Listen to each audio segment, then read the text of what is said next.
Bedtime Bible Stories again, and I'm here with Alan. Right. And Alan wants to hear the story again today. Well, I do, but I have one stipulation. One stipulation. It's quite a long word. What's your stipulation? Well, I want it to be a Christmas story. Well, it's not quite Christmas yet, is it? Oh, it is. Everywhere say Christmassy. Yay! Well, it's Advent, really. Is that not Christmas? Now we're waiting for Jesus to come. What? Well, we're waiting to celebrate Jesus coming and thinking about when he'll come again. Oh, I see. Anyway, today's story isn't really a Christmas story, but I can put a little Christmas twist at the end if you like. All right then. Okay. All right then. So you're going to listen to the story? Yes, I'm super excited. Good. All right then. Well, you can stop nodding your head about. That's going to be very off-putting. All right. I'm stopping. Now. Okay. Brilliant. Come back a bit so people can see me too. All right. Okay then. Right. Well, this story's all about Joshua. Joshua. Yes, Joshua. You remember? He took over after Moses died. Oh, yes, he did. And his job was to lead the people finally into the promised land. Uh-huh. So, this is that story, or part of that story, the beginning of it. Exciting. Well, early in the morning, Joshua and all the Israelites set out and went to the Jordan, which was the big river. Very big river. Is it? It's a very big river. And they were camped before they were going to cross over it. How are they going to cross over it then? Well, you'll find out. After 3 days, the officers went throughout the camp giving orders to the people. They said, when you see the Ark of the Covenant... Oh, I know that. That's God's special box. It is God's special box with the laws, the 10 commandments written down inside of it on tablets of stone. Yes, I remember that bit. On tablets of stone. So, anyway, they gave these orders. They said, when you see God's special box go out before you, and the priest carrying it, you are to move from your positions and follow it. What, like a parade? Like a parade, that's right. Then you will know the way to go, since you have never been this way before. Because as you remember, all the people who had followed Moses were very, very naughty in the desert, and so they had to wait for their children to come of age to go into the promised land. Even Moses wasn't allowed in the end to go into the promised land. No, that's quite sad, isn't it? It was quite sad, but he did see it from afar. So yes, so you're going to have to go with us and follow the box. And Joshua told the people, make yourselves clean for tomorrow, and for tomorrow the Lord will do amazing things amongst you. So that means, cleansing, not just washing, but also, making sure there was no sins between you and God. Oh, I see. So then Joshua said to the priests, take up the Ark of the Covenant. The box, the God's box. The God's box, yes, and pass on ahead of the people. So then they took it and went ahead of them. And the Lord said to Joshua, today I will begin to make you look big in the eyes of all the people, so that they may know that I am with you as I was with Moses. Well, that's very important. It was very important. Tell the priests who carry the ark, when you reach the edge of the Jordan waters, go and stand in the river. Did they get wet legs? They will get wet legs. Well, but just listen a second. And Joshua said to the Israelites, come and hear the words of the Lord. This is how you'll know that the living God, is living amongst you. And he will drive out all the other peoples who live in this land, so that you can live here and live in great comfort and abundance. Oh. So, the ark went out, and the priests went out, and as Joshua had commanded the people, they followed it, and they went into the water, the priests carrying the box. And when they stood there in the river started to heap up. Did it? It did start to heap up, and it started to pile up and up. Oh, hang on a second.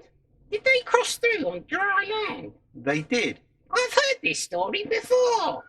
No, this story is very similar to one that we've heard before, when Moses did the same thing. He split the Red Sea in two so that everybody could go through on dry water. But here was God very graciously performing a very similar miracle so that everybody would know that Joshua was in charge just like Moses was in charge, and that God was right behind him. Oh, so it was like a special lesson. It was like a special lesson. And then they all crossed through. The whole nation of Israel crossed through on dry ground, probably utterly amazed, because remember, none of these saw the first miracle. No. And they went all the way through and were totally dry, and the waters were piling up. That is incredible. And then Joshua said, "Now then, each of you 12 tribes of Israel, pick one person." Oh, pick me, pick me, pick me. All right, we'll pick you. And one person from each tribe of Israel went into the river and got a big stone. Do you want to go and get a big stone? Yes, I will. Hang on. Okay. Well, that's not really a stone, is it? Well, it's the best I can do. It's a brick. But okay, yes, the brick will do.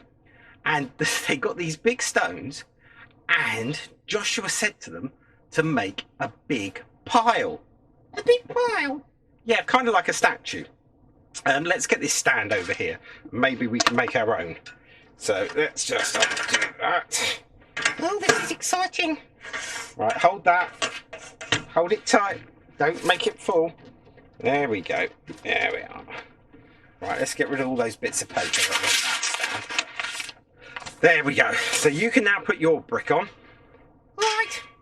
I don't think we've got 12 bricks, but I think everybody's going to get the idea if we just put a few bricks up. So let's get some bricks. Oh, it's a bit wobbly. It's really wobbly. Okay, let's get another one. Oh. Right, I don't think we're going to do many more bricks. We'll do one more. Okay, but of course, there were the 12 tribes of Israel, and they each had a brick. Okay, I'm really high. I'm really high. And that made a kind of statue so that everybody would remember how faithful God had been, so that they didn't forget. Because that was what I'm going to take these bricks down now because people can't see you. All right. Okay, but that's what went wrong last time. Everybody forgot how faithful God had been to his people and to Moses and all the wonderful things he'd done. And then they started messing about. Yes, they did. And so it wasn't very good. No, it wasn't. And God had to punish everybody. And God wanted his special people to remain special and set apart for him. Yes, he did. I remember that bit. So this time, hopefully, Joshua thought, if we've got a big statue and each of these stones comes from the bottom of the river, people will remember, oh yes, God is really powerful and God is really with us. Mm-hmm. So therefore, they wouldn't sin or do bad things again. That's really good. But I don't see how it's to do with Christmas. Well, because they made this special thing to remember, I'm wondering what you've got in your living room at the moment. I've got a sofa. No. Yes, I have. I've got a TV. I've got a table for snacks, because I like snacks and yum. No. At the moment, what's special in your living room at the moment? Oh, the Christmas tree. The Christmas tree, that's right. And the Christmas tree is another form of remembering Jesus. Is it? It is, because a Christmas tree is evergreen and is everlasting. It doesn't die off in the winter like other trees do. So that reminds us of the everlasting life that Jesus brings to us. It does, doesn't it? Yes. It's a very special tree. And so we decorate it with little gifts and presents, chocolate, sweets. In the old days, you used to actually put your presents on the Christmas tree. And that reminds us that we've received the greatest gift ever in Jesus. Yes, that's true. And the little twinkling lights, what do you think they might represent? I'm not sure. Well, they represent that Jesus is the light of the world, but also they remind us of the heavenly host that came out singing, "Hallelujah! Christ is born in Bethlehem, and peace on earth to all those who do God's will." Oh, I see. And so it reminds us of that part of the Christmas story that we're celebrating. So there you are. It sort of ties in with Christmas that we have a statue in our living room, if you like, in the form of a Christmas tree to remind us about Jesus, who is the reason for the season. Yes. As did Joshua make a stack of stones to remind everybody that God was with them. And that is what we remember at Christmas time. It's a special word called Emmanuel, and it means God is with us. So God was with Joshua and the Israelites, and God, through Jesus, is with us now. It's getting close to Christmas time. It's not quite Christmas time yet. Well, I think it is. Well, we'll agree to differ. No, I'm right. Okay. Well, I'm not going to argue about it. Anyway, we'll see you all very, very soon, and I hope you enjoy the rest of Advent. Christmas. Advent. Christmas. Advent. See you later. Bye.